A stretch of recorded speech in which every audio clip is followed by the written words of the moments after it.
Good evening everyone. आज के इस लाइव सेशन में आप सब लोगों का स्वागत है।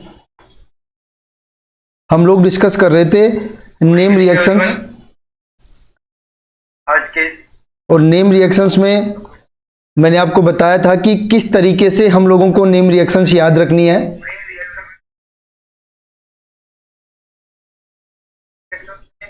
उस पैटर्न में हम लोग सबसे पहले जो हमारे फंक्शनल ग्रुप था हाइड्रोकार्बन, उसकी नेम रिएक्शंस हम लोग डिस्कस कर चुके हैं। देखो, और आज हम लोग जो डिस्कस करेंगे वो हेलो एल्केन और हेलो एरिन्स की नेम रिएक्शंस हम लोग डिस्कस करने वाले हैं।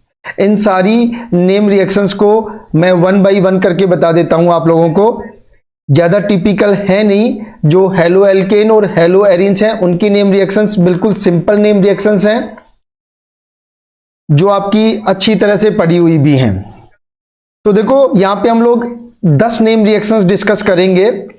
देखो, एक हमारी है फिंकलेस्टीन रिएक्शन, एक स्वार्ट रिएक्शन। देखो ध्यान रखना, ये दोनों हैलोजन एक्सचेंज रिएक्शंस हैं। कौन सी एक्सचेंज रिएक्शन है? दोनों की दोनों हैलोजन एक्सचेंज रिएक्शंस हैं। मींस इनमें क्या होगा, हैलोजन का एक्सचेंज होगा। डार्जन रिएक्शन है अल्कोहल की, Reed reaction, Lucas test, Hunsdiecker reaction basically alkyl bromide बनाने का मेथड है। डाई, और ये जो जितने भी 4 नेम रिएक्शंस हैं एक्चुअल में ये चारों की चारों नेम रिएक्शंस एनिलीन की हैं। एनिलीन से पहले बनेगा डाई एजोनियम आयन, ये वाला डाई एजोनियम आयन, और डाई एजोनियम आयन से फिर अलग अलग प्रोडक्ट बनेंगे जिनके अकॉर्डिंग हम लोग, अगर आपको फ्लोरोबेंजीन बनाना है उसे हम लोग बाल्जे-सीमान रिएक्शन बोलेंगे, और फिर गाटरमान रिएक्शन और सैंडमेयर रिएक्शंस। ये सारी चीजें देखो हमारी डिस्कस की हुई हैं, ये मान के चलना आप लोग। बस हमें केवल और केवल एक समराइज करना है जो मैं आपको बिल्कुल वन बाय वन करके बता देता हूं। ठीक है, तो हम लोग सबसे पहले फिंकलेस्टन रिएक्शन की बात करते हैं। क्या होती है फिंकलेस्टन रिएक्शन? ध्यान रखना, फिंकलेस्टन रिएक्शन,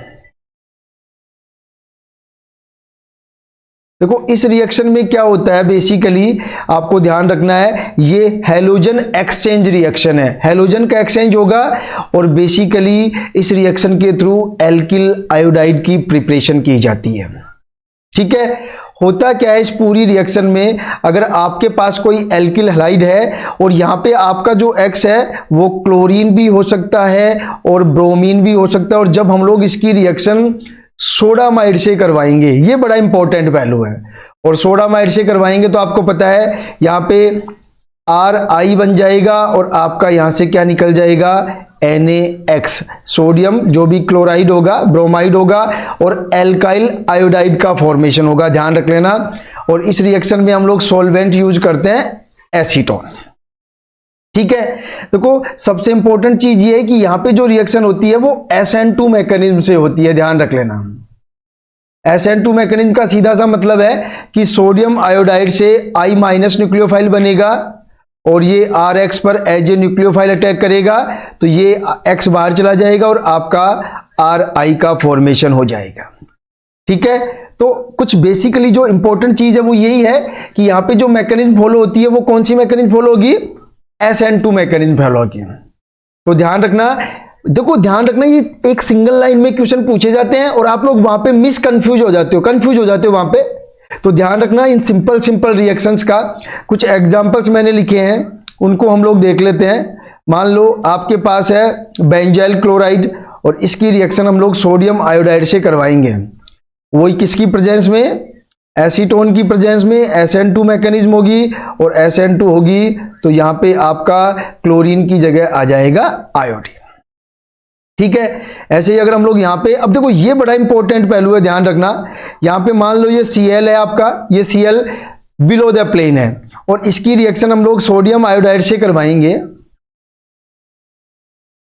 इससे करवाएंगे इसकी रिएक्शन हम लोग सोडियम आयोडाइड से करवाएंगे वही एसीटोन की प्रेजेंस में, तो यहां से माइनस जो है SN2 मैकेनिज्म से बैक साइड में अटैक करेगा, और बैक साइड से अटैक करेगा तो ये क्लोरीन जो बिलो द प्लेन है, यहां पे iodine above the plane attack करेगा, और जो प्रोडक्ट बनेगा आपका वो ये वाला प्रोडक्ट बन जाएगा विद इन्वर्जन ऑफ कॉन्फ़िगरेशन,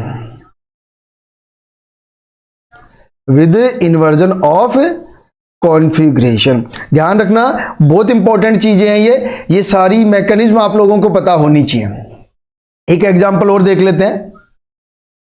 एक एग्जांपल क्या आपका, अगर आपके पास ये वाला कंपाउंड है मान लो, और यहां पे आपके पास ब्रोमीन है अबव द प्लेन, और इसकी रिएक्शन हम लोग वही NaI से करवाएंगे, और NaI से करवाएंगे तो यहां पे वही SN2 मैकेनिज्म से रिएक्शन होगी। और देखो आपको याद हो तो मैंने बताया था कि SN2 रिएक्शन जो है वो एलाइलिक पोजीशन पर फास्ट होती है, ध्यान रखना। कारण वारण सब मैंने रिएक्शन मैकेनिज्म बता रखा था। तो यहां पे ये जो I माइनस है इसके अपोजिट साइड से अटैक करेगा, और अपोजिट साइड से अटैक करेगा तो ब्रोमीन को रिप्लेस कर देगा, और ये बिलो द प्लेन जो है आपका आयोडीन जुड़ जाएगा। ये ध्यान रख लेना, ये आपकी फर्स्ट रिएक्शन हो गई है एल्किल हैलाइड्स और हेलो एरिन्स में। कौन सी वाली, जो फिंकलेस्टिन रिएक्शन है। ध्यान रखना, एल्किल आयोडाइड बनाने का मेथड है ये, एराइल आयोडाइड नहीं, केवल एल्किल आयोडाइड बनाने का मेथड है, ठीक है। उसके बाद हम लोग दूसरी नेम रिएक्शंस की बात करते हैं, और दूसरे नंबर पे जो आपकी नेम रिएक्शंस आती है, दूसरे नंबर पे आपकी स्वार्ट्स रिएक्शन। ध्यान रखना, ये रिएक्शंस छोटी छोटी रिएक्शंस हैं, लेकिन क्वेश्चन आपको 2 नंबर का देकर के जाएंगे। स्वार्ट्स रिएक्शन क्या है, ये भी हैलोजन एक्सचेंज रिएक्शन है, हैलोजन एक्सचेंज रिएक्शन है। ध्यान रखना मैं क्या कह रहा हूं, हैलोजन एक्सचेंज रिएक्शन है, ठीक है। दूसरे नंबर पे क्या बोल रहा हूं मैं, एक्चुअल में होती दूसरे नंबर पे, ध्यान रखना, इस मेथड से हम लोग एल्काइल फ्लोराइड बनाते हैं, एल्काइल ना कि एराइल, एल्काइल फ्लोराइड बनाते हैं। और एक्चुअल में अगर हम लोग RCl या फिर RBr, अगर इन दोनों की रिएक्शन हम लोग कुछ रिएजेंट्स जो मैं लिख रहा हूं AgF से, या फिर Hg2F2 से, या फिर कोबाल्ट F2 से, या फिर SbF3, इनमें से किसी भी रिएजेंट के साथ करवा देते हैं, समझ लेना भाई अच्छी तरह से, तो आपका जो प्रोडक्ट बनता है वो एल्काइल फ्लोराइड बनता है। और इसी रिएक्शन को हम लोग बोलते हैं स्वार्ट्स रिएक्शन। कौन सी रिएक्शन है ये वाली, स्वार्ट्स रिएक्शन। और इसका जो एक, वैसे तो देखो कोई एग्जाम्पल वाला सीन है नहीं, लेकिन फिर भी कई बार ये वाला एग्जाम्पल यहां से पूछा जाता है। कौन सा वाला एग्जाम्पल, जो मैं बना देता हूं CCl3, ध्यान रखना। और अगर CCl3 की रिएक्शन हम लोग SbF3 से या फिर HF से करवा देते हैं, तो ध्यान रखना ये जो CCl3 है वो कन्वर्ट हो जाता है आपका CF3 में। ये रिएक्शन कई बार पूछी गई है एग्जाम में, ध्यान रख लेना। अगर हम लोग ट्राइक्लोरो मिथाइल बेंजीन की रिएक्शन SbF3 और HF से करवा देते हैं, तो जो आपका प्रोडक्ट बनेगा वो कुछ इस तरह का बनेगा। क्लियर है, तो ये आपकी दूसरी रिएक्शन हो गई है। तो फिंकलेस्टिन रिएक्शन और स्वार्ट्ज रिएक्शन, ये दोनों रिएक्शन हैलोजन एक्सचेंज रिएक्शन से, ध्यान रख लेना। आगे चलते हैं, देखो तीसरी रिएक्शंस जो मैं आपको पहले भी बता चुका हूं रिएक्शन मैकेनिज्म में। तीसरे नंबर पे हम लोग डिस्कस करेंगे डार्जन रिएक्शन। कौन सी रिएक्शन है, डार्जन रिएक्शन। देखो सबसे पहले तो आप लोग ये समझो कि ये रिएक्शन होती क्या है। इस रिएक्शन में हम लोग एल्कोहल की रिएक्शन करवाते हैं SOCl2 से, थायोनिल क्लोराइड। एक एक चीज आप लोग देख लेना भाई, किससे करवाएंगे, थायोनिल क्लोराइड से। तो यहां से आपका प्रोडक्ट बनता है RCl alkyl chloride plus sulphur dioxide plus HCl, और ये दोनों गैस की फॉर्म में यहां से निकल जाते हैं, ठीक है। देखो एक तरह से अगर आपको याद हो तो मैंने बता रखा है, ये जो रिएक्शन होती है वो बेसिकली SNI मैकेनिज्म से होती है। इंटरनल न्यूक्लियोफिलिक सब्स्टिट्यूशन, और मैंने आपको बताया था यहां पे, ठीक है, क्या बताया था मैंने आपको यहां पे कि जो सबसे इंपॉर्टेंट पार्ट थी यहां पे कि यहां पे अगर SNI मैकेनिज्म होगी तो जो आपकी रिएक्शन होगी उसमें जो स्टीरियो केमिस्ट्री होती है वो रिटेंशन ऑफ प्रोडक्ट होगा, रिटेंशन ऑफ स्टीरियो केमिस्ट्री होगी। ये आप लोग ध्यान रख लेना, रिटेंशन ऑफ स्टीरियो केमिस्ट्री के अकॉर्डिंग प्रोडक्ट बनता है। तो एक्चुअल में इसी में मैंने एक बात और बताई थी, अगर इसी रिएक्शन को पिरियडिन की प्रेजेंस में करवाया जाएगा, ध्यान रखना, तो इस रिएक्शन की मैकेनिज्म चेंज हो जाएगी और ये SN2 से होगा, और SN2 से होगी रिएक्शन तो यहां पे होगा इन्वर्जन ऑफ कॉन्फ़िगरेशन। क्या होगा यहां पे? इन्वर्जन ऑफ कॉन्फ़िगरेशन होगा, ठीक है।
ठीक है, अब हम लोग इसकी मैकेनिज्म देख लेते हैं। देखो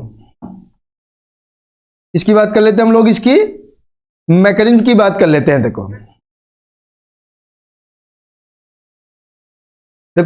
मैकेनिज्म में दोनों मैकेनिज्म आपको एक साथ बता देता हूं, होता क्या है देखो ध्यान से समझ लेना। वैसे सब कुछ करवाया हुआ है, फिर भी एक बार आप लोगों को मैं बता देता हूं। यहां पे देखो ये आपका एल्कोहल है, ठीक है, और एल्कोहल की रिएक्शन सबसे पहले थायोनिल क्लोराइड से करवाएंगे। तो देखो यहां पे सबसे पहले HCl एलिमिनेट होगा, और HCl एलिमिनेट होने के बाद यहां से आपका कुछ इस तरह का ये वाला कंपाउंड बन जाएगा, और ये वाला कंपाउंड बनने के बाद यहां पर ध्यान रखना आयन पेयर मैकेनिज्म होती है।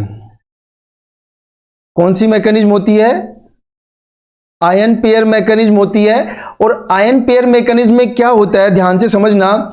एक्चुअल में मगर यहां पे बात करूं तो ये वाला बॉन्ड इधर शिफ्ट होता है और ये वाला क्लोरीन जो है वो इधर शिफ्ट हो जाता है इस Cl पे।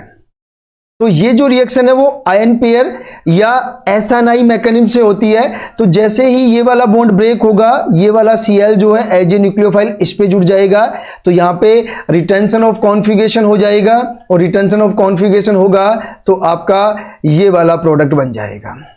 ये ध्यान रख लेना आप लोग, ठीक है। अगर इसी रिएक्शन को हम लोग पिरियडीन की प्रेजेंस में करवाते हैं तो देखो क्या होता है, जो आपका पिरियडीन है ध्यान से समझ लेना भाई अच्छी तरह से, वो ये जो HCl यहां से एलिमिनेट हुआ था, जो HCl ये इसका प्रोटोनेशन कर देगा, और प्रोटोनेशन कर देगा तो क्या बन जाएगा यहां पे देखो पिरिडीनियम आयन बन जाएगा, और साथ में Cl माइनस। अब ये Cl माइनस जो बिल्कुल फ्री है वो एज ए न्यूक्लियोफाइल काम करेगा, और अब ये इस R पर बैक साइड से अटैक करेगा, बैक साइड से अटैक करेगा। तो यहाँ पे कौन सी मैकेनिज्म होगी? SN2। यहाँ पे कौन सी हुई थी? SNI, और SN2 होगी यहां से ध्यान से समझना। तो यहाँ पे आपका प्रोडक्ट बन जाएगा RCl ही बनेगा, लेकिन with inversion of configuration, with inversion of configuration हो जाएगा। ये आप लोग मैंने सारा कुछ करवा रखा है। देखो ये आप लोगों को ज्यादा मतलब समझने की जरूरत नहीं है। यहाँ पे रिएक्शन मैकेनिज्म में ये रिएक्शन ऑलरेडी मैंने कंप्लीट करवा रखी है, ऐसे की ऐसे। अगर इसी में हम लोग अब कुछ एग्जांपल्स की बात करें तो एक सिंपल सा एग्जांपल लेके हम लोग डिस्कस कर लेते हैं। देखो, मान लो आपके पास कुछ इस तरह का कोई कंपाउंड है, यहां पे COOH है, ठीक है, यहां पे OH है, यहां पे CO है, ठीक है, और यहां पे आपका OH है और ये आपका बिलो द प्लेन H। अब देखो, दो कंडीशंस में हम लोग इसकी रिएक्शन करवाएंगे SOCl2 से, एक तो सिंपल SOCl2 से और एक हम लोग करवाएंगे पिरियडीन की प्रेजेंस में। किसकी प्रेजेंस में करवाएंगे हम लोग? पिरियडीन की प्रेजेंस में। तो ये आपका SOCl2 हो गया है, और किसकी प्रेजेंस में? पिरियडीन की प्रेजेंस में। और यहां पे जो मैकेनिज्म होगी वो आपकी SN2 मैकेनिज्म होगी। तो देखो, यहां पे तो इन्वर्जन ऑफ कॉन्फ़िगरेशन होगा, और इन्वर्जन ऑफ कॉन्फ़िगरेशन होगा तो देखो क्या प्रोडक्ट बनेगा। मैं सीधा का सीधा इसी से बना देता हूं, देखो समझ लेना आप लोग क्या प्रोडक्ट बनेगा आप लोगों का। देखो, इस OH की जगह आ जाएगा आपका Cl, क्योंकि बस OH की जगह हमें क्या जोड़ना था? Cl जोड़ना था। लेकिन देखो, विद रिटेंशन ऑफ कॉन्फ़िगरेशन है, OH जो अबोव द प्लेन था, यहां पे Cl भी अबोव द प्लेन है, मींस रिटेंशन ऑफ कॉन्फ़िगरेशन हुआ है। लेकिन जो पिरियडीन की प्रेजेंस में रिएक्शन हो रही है वहां पे इन्वर्जन ऑफ कॉन्फ़िगरेशन हो जाएगा, और इन्वर्जन ऑफ कॉन्फ़िगरेशन का मतलब ये है कि आपका जो H अबोव द प्लेन था उसकी जगह Cl जो जाएगा अब वो बिलो द प्लेन जाएगा, और अबोव द जो प्लेन होगा वो हाइड्रोजन आ जाएगा। ये दोनों रिएक्शंस के दो प्रोडक्ट बन जाएंगे। देखो, ये सिंपल सिंपल चीजें ही आपको धीरे धीरे टिपिकल चीजें सिखा देंगी। अगर आपको सिंपल चीजों में दिक्कत आएगी तो फिर आप लोग टिपिकल चीजें नहीं कर पाओगे, क्योंकि बेसिक जो है आपका वो स्ट्रॉन्ग होना बहुत जरूरी है। तो कैसे SNI मैकेनिज्म हुई है, कैसे SN2 मैकेनिज्म हुई है, दोनों चीजें मैंने बता दी हैं आपको डार्जन रिएक्शन में, ठीक है। आगे चलते हैं। देखो, नेक्स्ट नेम रिएक्शन डिस्कस करते हैं, और नेक्स्ट जो नेम रिएक्शन है वो है आपकी रिड रिएक्शन। नंबर रिड रिएक्शन।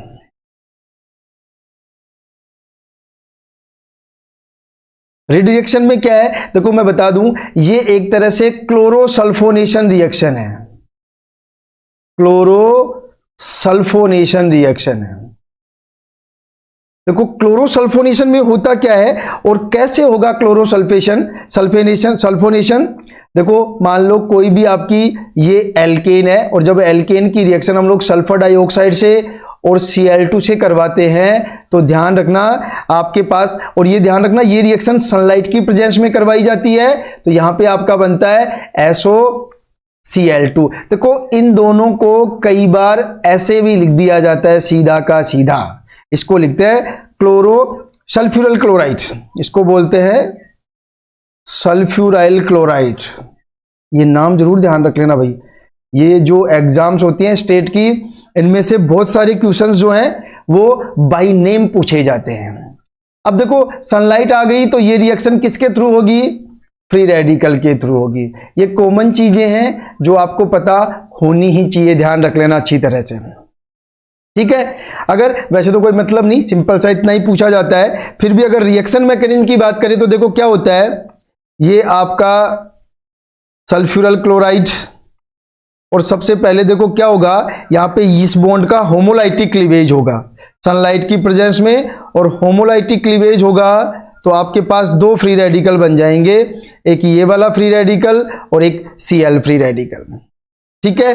अब जो Cl फ्री रेडिकल है आपका, ठीक है, अब देखो ये तो Cl आगे जाके रिएक्शन करेगा।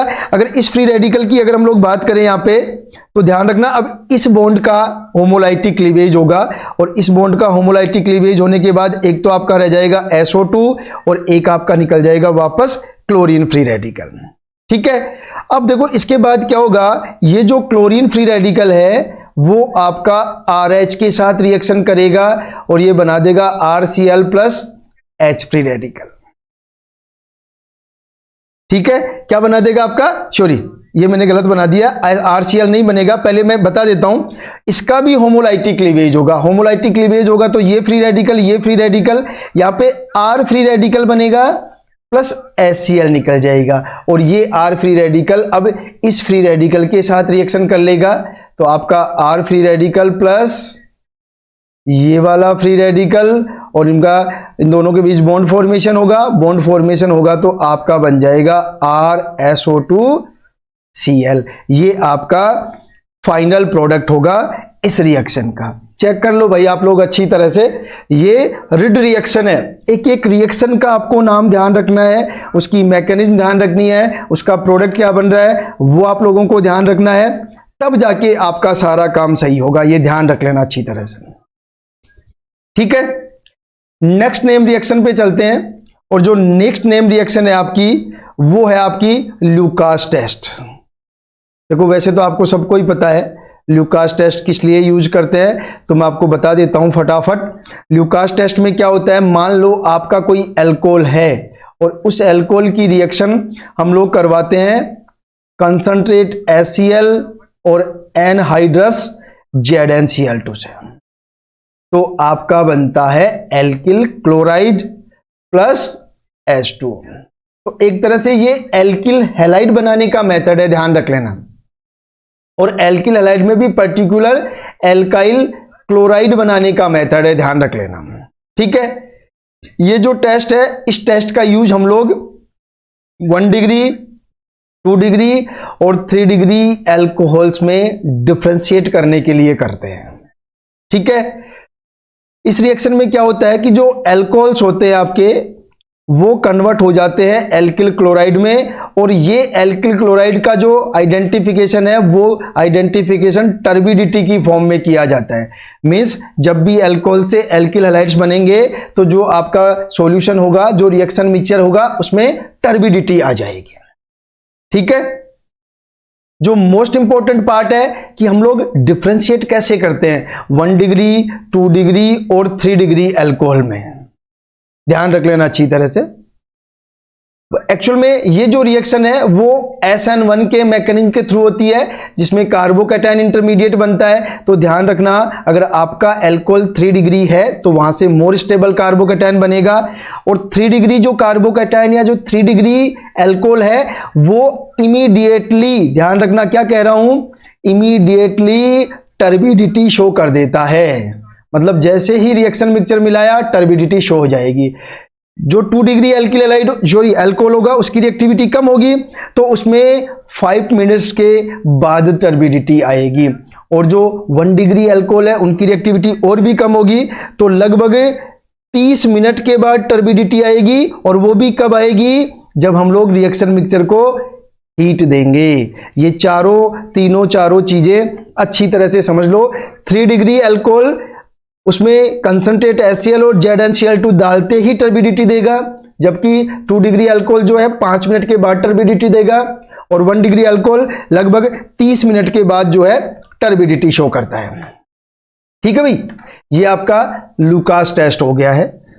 उसके बाद नेक्स्ट नेम रिएक्शंस की बात करते हैं हम लोग, और नेक्स्ट नेम रिएक्शन जो है हमारी वो है हुन्स-डीकर रिएक्शन। देखो ये रिएक्शन भी सबको पता है। इस रिएक्शन में क्या होता है आप लोग अच्छी तरह से समझ लो कि अगर हम लोग सिल्वर कार्बोक्सिलिक सॉल्ट ले लेते हैं, मतलब कार्बोक्सिलिक एसिड का सिल्वर सॉल्ट लेते हैं, और इसकी रिएक्शन हम लोग X2, अब देखो कुछ बुक्स में यहां पे Cl2 भी हो सकता है और Br2 भी हो सकता है, लेकिन ध्यान रखना मैक्सिमम बुक्स में आपको यहां पे Br2 ही मिलेगा। तो अगर Cl2 भी हो तो ज्यादा कंफ्यूज मत होना, बाकी बिल्कुल करेक्ट अगर हम लोग बात करें तो यहां पे क्या आएगा, हमारा Br2 ही आएगा। तो यहां पे जो आपका प्रोडक्ट बनेगा वो बेसिकली RBr बनेगा, साथ में CO2, और साथ में यहां से क्या निकल जाएगा, AgX बन जाएगा। अब देखो एक जो इंपॉर्टेंट चीज है, ये जो रिएक्शन होती है वो फ्री रेडिकल मैकेनिज्म के थ्रू होती है, ये भी आप लोग ध्यान रखें। इसमें एक चीज और है, इस रिएक्शन को स्टेप डाउन रिएक्शन भी बोलते हैं। अब ध्यान रखना इस बात का, कौन सी रिएक्शन बोलते हैं? Step down reaction. और जो प्रोडक्ट होता है वो 1 लेस कार्बन वाला होता है, क्योंकि यहां से क्या निकल जाता है? CO2 निकल जाता है। ठीक है, तो अगर हम लोग इसके एग्जाम्पल्स की बात करें या फिर चलो एक बार एग्जाम्पल मैकेनिज्म बता देता हूं पहले। अगर मैकेनिज्म की बात करें तो देखो क्या होता है इस रिएक्शन की मैकेनिज्म में। ये आपका सिल्वर साल्ट है, और सिल्वर साल्ट को हम लोग सिंपली ये भी लिख सकते हैं यहाँ पे माइनस। ठीक है, अब ये जो एक तरह से कार्बोक्सिलेट आयन है वो Br2 पर एज ए न्यूक्लियोफाइल अटैक करेगा और एक Br बाहर चला जाएगा। आपको याद हो तो मैंने जो GOC है उसमें बता रखा था कि जो Br2 है वो इलेक्ट्रोफाइल का काम करता है। क्यों करता है? Because of low lying sigma anti bonding, because of low lying vacant sigma anti bonding molecular orbitals. तो यहाँ पे ये न्यूक्लियोफाइल, ये इलेक्ट्रोफाइल, तो यहां से आपका क्या बन जाएगा? ये O और ये आपका आ गया Br। ठीक है, अब देखो यहां से इस वाले बॉन्ड का होमोलाइटिक क्लीवेज होगा। क्या होगा? इस बॉन्ड का होमोलाइटिक क्लीवेज होगा, इसका होमोलाइटिक क्लीवेज होगा, तो ये वाला फ्री रेडिकल बन जाएगा, एक आपका Br फ्री रेडिकल बन जाएगा। इसके बाद इधर एक इलेक्ट्रॉन इधर, एक इलेक्ट्रॉन इधर, यहां से आपका माइनस CO2 और एक फ्री रेडिकल ये वाला। अब ये वाला free radical Br free radical के साथ जुड़ जाएगा और आपका बन जाएगा RBr। चेक कर लो भाई आप लोग अच्छी तरह से, किसी भी रिएक्शन में कोई भी इश्यू हो तो आप लोग मेरे से पूछ लेना। ठीक है, कुछ एग्जाम्पल्स हम लोग इस रिएक्शन के देख लेते हैं। वैसे तो कुछ नहीं है, आपको पता चल ही जाएगा, देखो सीधी सी कहानी है। अगर हम लोग सबसे पहले ये वाला एग्जाम्पल ले लें और इसकी रिएक्शन, ध्यान रखना ये रिएक्शन CCl4 सॉल्वेंट की प्रेजेंस में कराई जाती है, ये भी ध्यान रख लेना। वैसे मैंने लिख दिया है लेकिन आप फिर भी ध्यान रख लेना। तो यहां पे आपका क्या बनेगा? Bromobenzene plus CO2 plus AgBr। ये आप लोग चेक कर लो अच्छी तरह से। देखो यहां पे सबसे इंपॉर्टेंट चीज ध्यान रखनी है, वो मैं बता देता हूं। एक बहुत इंपॉर्टेंट चीज बता रहा हूं। अगर हम लोग जो सिल्वर सॉल्ट ले रहे हैं, सिल्वर का जो कार्बोक्सिलिक एसिड का सॉल्ट ले रहे हैं, उसके 2 मोल लेर, उसकी रिएक्शन अगर हम लोग आयोडीन से करवा दें CCl4 की प्रेजेंस में, तो ध्यान रखना इस तरह का प्रोडक्ट नहीं बनेगा। यहां पे जो मेजर प्रोडक्ट बनता है आपका वो एस्टर बनेगा। ये ध्यान रख लेना, सबसे इंपॉर्टेंट रिएक्शन है ये। किसमें? हुंस-डिकर रिएक्शन में। अगर क्लोरीन और ब्रोमीन ले लोगे तब तो आपका बन जाएगा एल्किल क्लोराइड या एल्किल ब्रोमाइड, लेकिन अगर आयोडीन लोगे तो फिर आपका प्रोडक्ट बनता है एस्टर। और इस रिएक्शन को हम लोग बोलते हैं ब्रिब्नम सिमोनिनी। ये देख लेना भैया आप लोग, ब्रिब्नम सिमोनिनी रिएक्शन। बात समझ में आ गई होगी कि जो हुंस-डिकर रिएक्शन है उसमें अगर हम लोग क्लोरीन और ब्रोमीन की जगह आयोडीन यूज करें तो एल्किल ब्रोमाइड या एल्किल हैलाइड नहीं बनेंगे, वहां पे बनेगा आपका प्रोडक्ट एस्टर। ये आप लोगों को ध्यान रखना है। ठीक है, तो ये आपकी हो गई है हुंस-डिकर रिएक्शन। और अब हम लोग 3-4 रिएक्शंस कॉमन पढ़ लेते हैं। उसमें से सबसे पहले हम लोग देखते हैं डाईएजोटाइजेशन रिएक्शन। डाईएजोटाइजेशन रिएक्शन, देखो क्या होता है डाईएजोटाइजेशन रिएक्शन में। मैंने सब कुछ बता रखा है रिएक्शन मैकेनिज्म में, अगर थोड़ा सा भी इश्यू हो तो आप लोग वहां जाके देख लेना। देखो इसमें हम लोग यूज करते हैं या तो NaNO2 प्लस HCl, और इन दोनों को अगर ऐसे नहीं लिखा जाए तो इन दोनों का ही प्रोडक्ट लिखा जाता है नाइट्रस एसिड। तो चाहे ये यूज कर लो चाहे ये यूज कर लो, दोनों चीजें क्या है? बिल्कुल सेम है। ये आप लोग ध्यान रख लेना। अब देखो थोड़ा सा आगे चलते हैं हम लोग। देखो अगर हम लोग एमीन लेते हैं, एल्काइल एमीन लेते हैं और उसकी रिएक्शन हम लोग नाइट्रस एसिड से करवाते हैं, ध्यान रखना, तो आपका बनता है एल्काइल डाईएजोनियम सॉल्ट। और ये होता है बेसिकली अनस्टेबल, क्योंकि यहां पे रेजोनेंस या फिर ऐसी कोई जो है एक प्रोसेस नहीं होती है जो इसको स्टेबल कर सके, तो स्टेबल अनस्टेबल होने की वजह से यहां से निकल जाता है N2 और आपका बन जाता है ये वाला कार्बोकैटायन।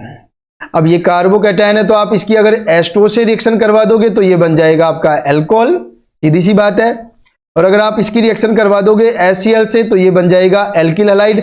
अब देखो मोस्ट इंपॉर्टेंट चीज बताता हूं कि अगर हम लोग इस एल जो एमीन है उसकी रिएक्शन अगर हम लोग HNO2 से करवाएं या फिर NaNO2 प्लस HCl से करवाएं तो यहां पे आपको H2O लिखने की जरूरत नहीं होती है, क्योंकि इस एमीन और इसकी रिएक्शन से जो H2O निकलता है वही एज ए न्यूक्लियोफाइल काम कर लेगा और यहां पे आपका एल्कोहल बना देगा। तो अगर आपको सिंपल ये लिख के दे दे कोई कि RNH2 प्लस HNO2 तो आपको कुछ ज्यादा नहीं सोचना है, इसका फाइनल प्रोडक्ट आपको एल्कोहल बना के आना इस तरह से। यहां पे H2O नहीं दिया हुआ होगा फिर भी आपको प्रोडक्ट एल्कोहल बनाना पड़ेगा। क्यों बनाना पड़ेगा समझ गए? क्योंकि जो H2O है वो इसी रिएक्शन का एक जो प्रोडक्ट होगा बीच का वही एज ए न्यूक्लियोफाइल काम कर लेगा।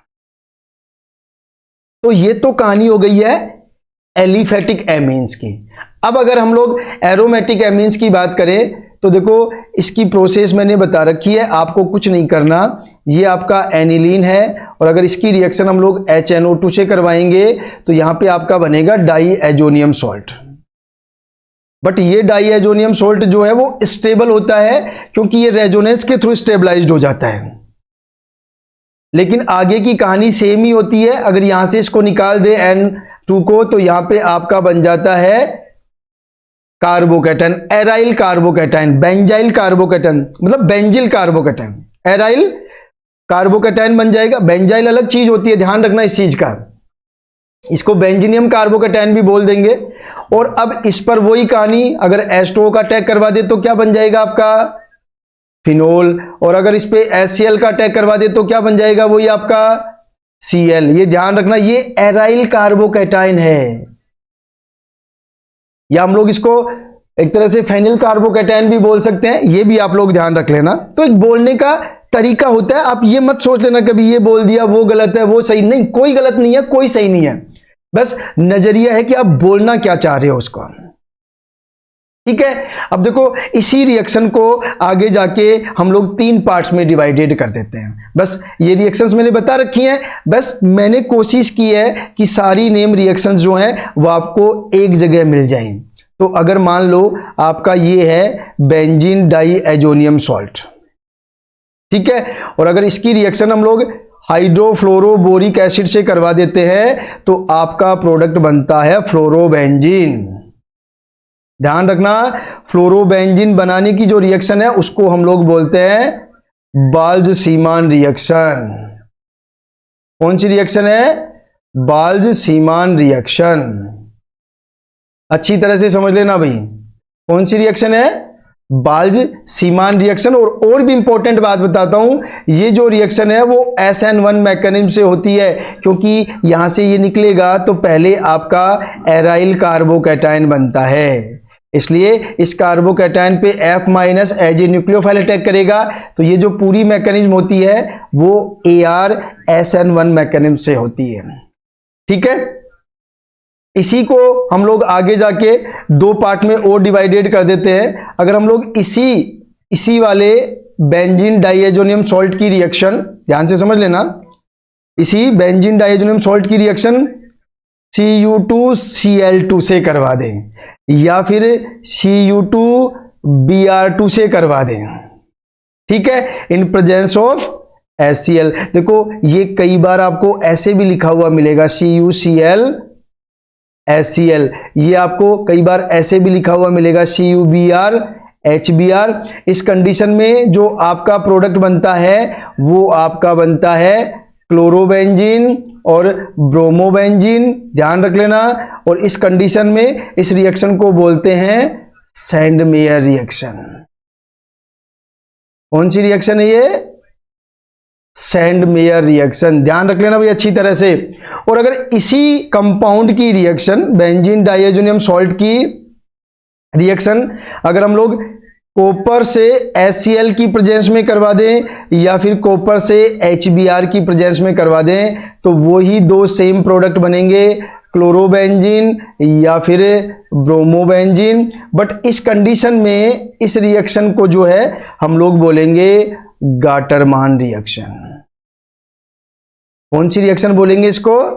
Gattermann reaction. और इसी के साथ देखो ये सारी रिएक्शंस मैंने आपको एल्किल हैलाइड्स और हेलो एरिन्स की बता दी है। नेक्स्ट क्लास में हम लोग डिस्कस करेंगे एल्कोहल, फिनोल और ईथर की नेम रिएक्शंस। ठीक है, तो ये सारी नेम रिएक्शंस आप लोग साथ की साथ डिस्कस करते ही जाना। अगर बीएससी की बुक्स है तो बीएससी की बुक्स से थोड़ा पढ़ लेना, बाकी जो एमएससी लेवल की जो नेम रिएक्शंस होगी उनको हम लोग अच्छे से डिस्कस कर लेंगे। एक बार सारी नेम रिएक्शंस आपके माइंड में चली जाए, जो हम लोग लगभग हो सकता है 100 तक नेम रिएक्शंस एक बार डिस्कस कर लेंगे, और इतनी नेम रिएक्शंस काफी होती हैं देखो। ठीक है, तो आज के लिए इतना ही, कल मिलेंगे, तब तक के लिए सबको शुभ रात्रि।